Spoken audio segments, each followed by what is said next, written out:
बिस्मिल्लाहिर्रहमानिर्रहीम। प्यारे भाइयों और बहनों, अस्सलाम वालेकुम वरहमतुल्लाहि वबरकातुहू। उम्मीद है कि आप सब खैरियत से होंगे। मैं हूं आपका मेज़बान हकीम शहबाज हुसैन नवान और आप इस वक्त देख रहे हैं Hakeem Shahbaz herbal TV on YouTube. प्यारे भाइयों और बहनों, आज की इस मुख्तसर सी वीडियो में आपकी खिदमत में मौसम सरमा में इस्तेमाल होने के लिए एक बहुत ही प्यारा और लाजवाब नुस्खा जो है वो मर्दों के लिए जो है वो बयान करने जा रहा हूँ। ऐसे मर्द जो मर्दाना तौर पर मुख्तलिफ मसाइल का शिकार हों, रिक्कत मनी का अर्ज़ा हो, सूरत इंजाल का अर्ज़ा हो या साथ ज़ोफ़े बा का भी मसला हो, मर्दाना कमज़ोरी हो, टाइमिंग की कमी हो या मादे का पतलापन हो, आसान ज़ुबान में इसका ये मतलब बनता है। तो ऐसे सब लोगों के लिए बिल्कुल आसान सा नुस्खा है, बिल्कुल बेज़रर नुस्खा है। ये बनाकर इस्तेमाल करें, इंशाअल्लाह ताला बहुत ज़्यादा फ़ायदा होगा। इस नुस्खा में सबसे पहले आपने अक्कर करा असली लेना है 50 ग्राम।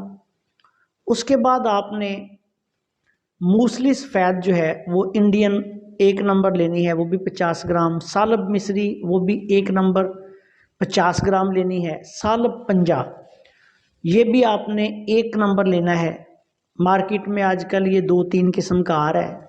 सालब पंजाब भी जो है वो आपने 50 ग्राम ही लेना है। उसके बाद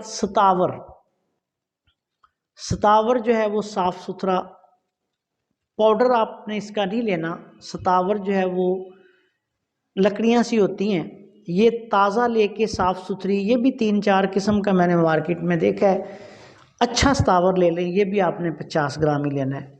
उसके बाद असगंध नागौरी, जिसको अश्वगंधा भी कहा जाता है, अशुगंधा भी कहा जाता है, असगंध भी कहा जाता है। ये आक्सन के पौधे की जड़ें होती हैं। ये सबसे अच्छी किस्म जो है ये नागौर इंडिया से आती है।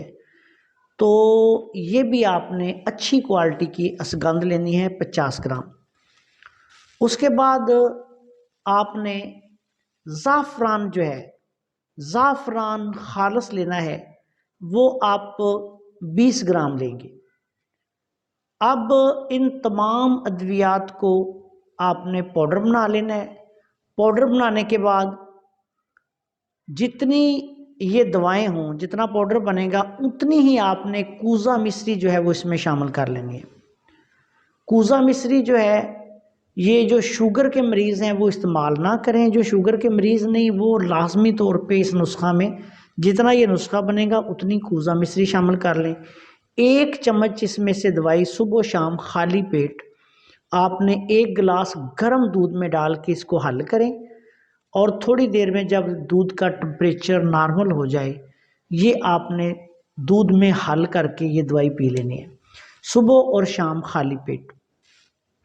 इस मौसम में, मौसम सरमा में बहुत आला पाए का ये नुस्खा है और तमाम तर जो इंसानी जिस्म में होने वाली कमज़ोरियां हैं उनका ख़ात्मा कर देती हैं, मर्दाना क़ुव्वत को बहाल कर देती है। और ये दवाई जो है इसको ज़रूरत के मुताबिक आप 1 माह, 1.5 माह, 2 माह भी इस्तेमाल कर सकते हैं। और बिलखसूस ऐसे लोग जो खुश्क सर्द और खुश्क गर्म इन मर्दाना मसाइल में मुब्तला हैं, उन सब के लिए बहुत आला पाए का नुस्खा है। इस नुस्खा के इस्तेमाल के दौरान मरीज़ को तेज़ मिर्च मसाले, आलू गोभी, मटर, बैंगन, पालक, बड़ा गोश्त, खट्टी चीज़ें, इन चीज़ों से परहेज़ करवाएं और कोशिश ये करें कि मरीज़ की खुराक अच्छी करें। बकरे का गोश्त, बादाम, खजूर, काजू, अखरोट, देसी घी, जैतून का तेल, ऐसी चीज़ें जो हैं ऐसे लोगों को, जो ऐसे मरीज़ हों, उनको लाजमी तौर पे खिलाएं। उनको मुकव्वियात जो हैं वो देने से फ़ायदा होता है। अखरोट का इस्तेमाल करवाएं। इसी तरह पिस्ता वगैरह भी इस्तेमाल किया जा सकता है। तो मरीज़ की क़ुव्वत बर्दाश्त को मद्देनज़र रखकर तबीब जो हैं वो ऐसे मरीज़ों को जिनको मर्दाना ये मसाइल होते हैं उनको मग़ज़ियात का और मुकव्वियात का भी साथ इस्तेमाल करवाएं। बिल्कुल आसान सा नुस्खा है, कोई बहुत ज़्यादा महंगा नुस्खा नहीं और फ़वाइद के एतबार से बहुत आला पाए का नुस्खा है। जो लोग शुगर के मरीज़ हैं, शुगर के मरीज़ जो हैं वो जब इसको इस्तेमाल करें तो फिर इसकी मिक़दार खुराक आधी चम्मच से लेकर एक दरमियानी चम्मच तक दिन में 2 दफ़ा कर सकते हैं। तो वो इस नुस्खा में फिर कूज़ा मिश्री शामिल ना करें। کوزہ مصری کے بغیر ہی اس نسخہ کو بنائیں اور اس کو استعمال کریں، انشاءاللہ تعالی ان کو بھی فائدہ ہوگا۔ السلام علیکم ورحمۃ اللہ وبرکاتہ۔